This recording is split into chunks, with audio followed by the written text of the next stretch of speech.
سعيد الطوارئ الأخضر. عندنا أكل لكل الأصعدة. النهاردة أنا في أسيوط إيه يا أعمى؟ السلام عليكم.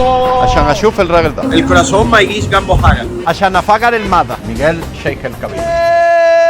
أسيوط. أسيوط تعمل خطر. الرصاص في دماغك يتنطر. يلا نبدأ مع الفطار من أولاد البلد. دي طحينة؟ جبنة قديمة. دي سخنة أوي. والنبي ما تتدلع. مع العسل. 100 عسل اسود من احمد حلمي. جرب بالجبنه. شويه خف. بقول لك ايه ده؟ أنت بتهزر يا ابني. افطر معايا. افطر وانا هقولك.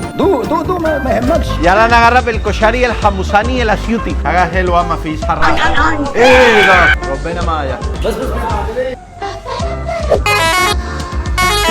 مكتب مايا لا مكتب بيسري. يلا رايحين لمكان تاني او ممكن للدوش. لو انت بتشرب كده انا هجيب 100 يورو. 100 يورو لو انت بتشرب.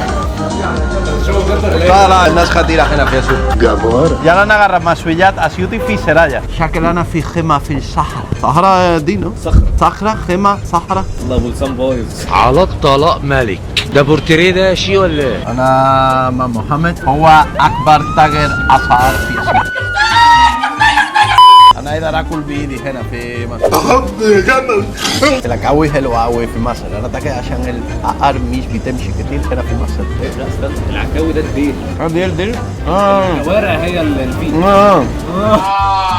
ايه انت فاهم حاجه؟ ليه الفراخ احمر. الفراخ هذا ميكا. واو واحد من احسن فراخ انا عيسى حليبوي وانا شاف المكان ده في كلاهيتا.